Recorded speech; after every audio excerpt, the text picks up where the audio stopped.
them is what entangles these politicians into supporting things that are unimaginable, things that Americans do not vote for. Like you said, gender affirming care, transing children, requiring cars to have AI, big tech technology in them where they won't start if the AI deems that you're not capable of driving. The list goes on and on. Voting for FISA 702 without warrants, warrantless spying on Americans. That's actually happening. I think they're having a vote right now on the House floor on the rule to move forward to do that.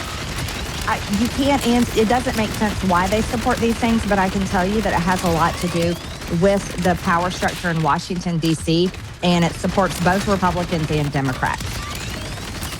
Because, I think it's such a good point to make, because it's not ideological, at least in a way that people my age can understand. There's nothing conservative about allowing the government to spy on you. There's nothing liberal about it in a traditional sense either. These are not liberal, conservative, left, right, even Republican, Democrat divides.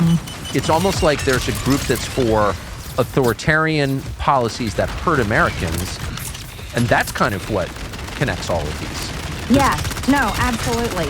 They're bought and paid for. They do not represent the American people or the American people's interests. And it's because they're funded that way. Take, for example, oh my gosh, this was shocking to me. Just last week, right? 57 Republicans voted no on an amendment to stop the government from controlling your car. Like that, what we're talking about, the AI capability. This was something that Biden and the Democrats, they passed a law when I was serving in Congress. Of course, I voted no to it. And the law is to require every new car starting in 2027 to have technology in there to be able to basically scan you and determine if you're drunk, if you're capable, if you're healthy and fit and capable of driving your automobile. And the car will not start if AI determines that you're not. Now, 57 Republicans voted no on an amendment to stop that from happening. And I was shocked. It's your usuals, you know. Mike Waller, Don Bacon, Randy Fine. But I was really surprised to see a name on the list, a recently elected Republican, Brian Jacks from Georgia, who campaigned as being a conservative. I know his district really well. It was just to the south of my old district. These people don't support that, but yet his name was on there. And the question is, how did he fall into that trap? And why in the world would he vote no on an amendment to stop the government from basically controlling your vehicle? But they get pulled in, and it all happens through fundraising. And it's the most unreal thing I've ever seen in my life.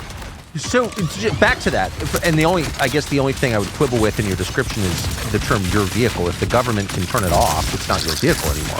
That's right. You just took your vehicle from you. It's not yours. You don't have control over it, despite the fact you pay for it and keep up with the insurance and the maintenance.